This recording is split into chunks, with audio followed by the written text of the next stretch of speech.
What is going on, everybody? This is Bronco Juggalo, and I'm coming to you with the final review in my Texas Chainsaw Massacre review series. So coming up next, we have the ranking. This is 2017's Leatherface. Now this is the official prequel in the official canon for Texas Chainsaw Massacre. The official canon is Leatherface 2017, then the Texas Chainsaw Massacre, and then Texas Chainsaw 3D. Don't argue with me, argue with Tobe Hooper.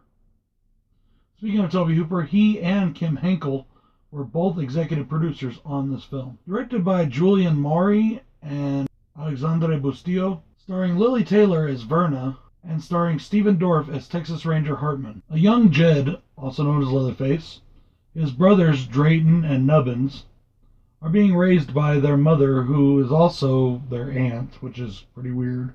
They are taken from Verna and placed into reformatories and prisons, and we get to see the traumatic events that transpire that turn Jed into Leatherface. This story concept was actually come up with by Gunnar Hansen, the original Leatherface. This is his story.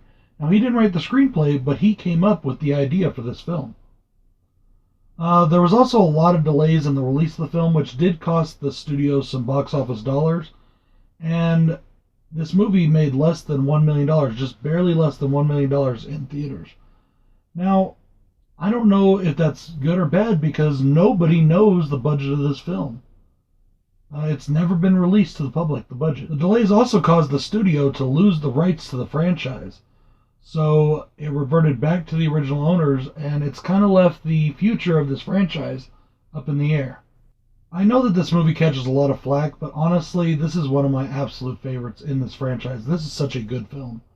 I love this movie so much. I have no cons for this film. This is an awesome thrill ride from start to finish, and I just love every second of this movie. Starting with pros then, I love that we get a young Verna. Finally, we get to really see into her character. She's been mentioned, and she was shown briefly at the end of Texas Chainsaw as an old woman. We know the story that she married a Carson, and that's why she wasn't killed on the day that, the farm was attacked by all the people in the surrounding area, in this continuity. And we didn't really see her in the other continuities. I love that we also get young Nubbins and young Drayton. And I also love that Nubbins' twin brother is nowhere to be found. No fucking Chop Top in this movie. Thank God. They completely ignore Texas Chainsaw Massacre 2. The only slight nod to Texas Chainsaw Massacre 2 is that Texas Ranger Hartman was kinda, sorta based off of the character of Lefty. Kinda. I love that this is a red herring. I love that you don't know who the killer is, unless you've seen the movie, of course. I didn't watch really any of the previews for this film. When I bought the film, I did not look at the cover art, because if you look at the spine cover art, it shows Leatherface, so you can tell who becomes Leatherface. I love that we have multiple suspects for the role of Leatherface. When we come across these people when they're slightly older, because when Jed is taken, he's like 7 years old.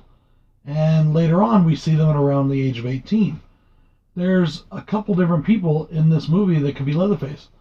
And spoiler warning, it's not the one that you think it is, because it's not the one that they're pushing you to believe it is. There's a big hulking guy who's very violent, very innocent in his brain, and does not know what's going on. And you think that that's Leatherface. If you go into it totally blind, that's the way the movie folds out, and I enjoy that. I like that we have a red herring. I like that we have a false trail to follow. I love the story of this movie. It's not very often that we get a road movie in these slasher franchises, and this being one of the big five, it's never been done in this franchise either. Now, there's kids on the road, and they get to where they're going, or they get to the Texas Chainsaw area, but there's never been a thing where the family is the one on the road, or Leatherface is the one on the road. And I really did enjoy that. I think the story and the concept of this movie is really good, really well thought out, and really well done. Big pro for me is Stephen Dorff. I like Stephen Dorff a lot. I loved him in Blade. I thought he made, as Deacon Frost, a great bad guy. And I like him in this too. And he makes a great bad guy in this one too. And this is one of those movies, kind of like Devil's Rejects, where you cheer for Leatherface. And it's kind of disturbing in that fact, but it's also really fun. And you understand why he became the way he became. Between his family being batshit crazy and all the shit he goes through in this film, and the things that Hartman does to him, the betrayals he feels, all that kind of stuff, you see what flips that switch in his brain and totally fucks him up. And some people say, oh, it happened too fast. I don't think so. I think traumatic experiences can be that way. I've seen it happen in real life, where people are fine, and all of a sudden they just flip. Some switch in their head flips, and they're off the deep end. It is that easy. I love the ending of this movie. I love how we get to see him make the first skin mask. We get to see him apply the makeup to it. We get to see that he has totally lost his identity. And why has he lost his identity? Because he doesn't know if he is, and once again, spoilers, he doesn't know if he's Jed.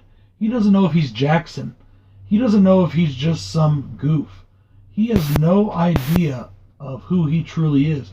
All he knows is that his family is there for him, they love him, and he needs to do what they tell him. But what they tell him to do and the things he has to do are terrible. And he doesn't see, he's lost all reasoning of right and wrong. Because in this film, he has a very strong sense of what's right and what's wrong. But then he totally loses that when it comes to all the traumatic experience he's had and the directions of his family. And he, for some reason, trusts his family above all else. The last thing I'm going to talk about here, guys, is the blood and gore. Whereas people say that the original Texas Chainsaw Massacre did not show much gore, this prequel goes the exact opposite. This is a gory fucking movie. It is a very explicit movie. We get to see a couple fucking on top of a dead body.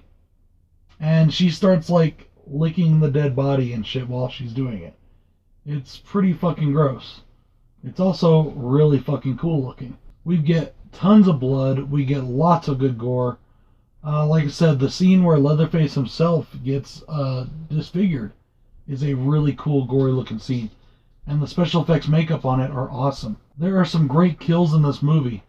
There are some very disturbing kills. There are some very good kills. There's kills that you kind of root for. There's kills you don't see coming. And then there's kills that are just satisfying. My favorite kill is when Ranger Hartman gets killed. Leatherface, Jed, Jackson, whatever, takes his saw and he saws into his legs. And he's fucking with him. And then he puts his hands up and he saws right through his hands, sticks the blade right into his chest, and is just working it back and forth. Kind of sexual almost. But I do, guys. I love this movie. I think it's one of the best in the franchise, and I know I'm going to catch shit on that. I can't wait to put my ranking out for you guys, because it's definitely going to be, you know, something people aren't going to expect. Unless you know me. You know, guys, this franchise has been fun to review. I've always considered this to be the worst of the big five. I've never really liked it all that much. There's some movies that are good, things that I like. But overall, I found it to be the most disappointing franchise of the big five. Watching again this last few weeks has been amazing. I've gotten such new appreciation for so many of the films. Films that I didn't like before, I now really enjoy. And there's still films that I don't enjoy. We'll get all to that. We'll get all into that tomorrow. So until we get to that ranking, guys, this is Bronco Juggalo saying thank you so much for watching all these videos. I hope you enjoyed them. Peace.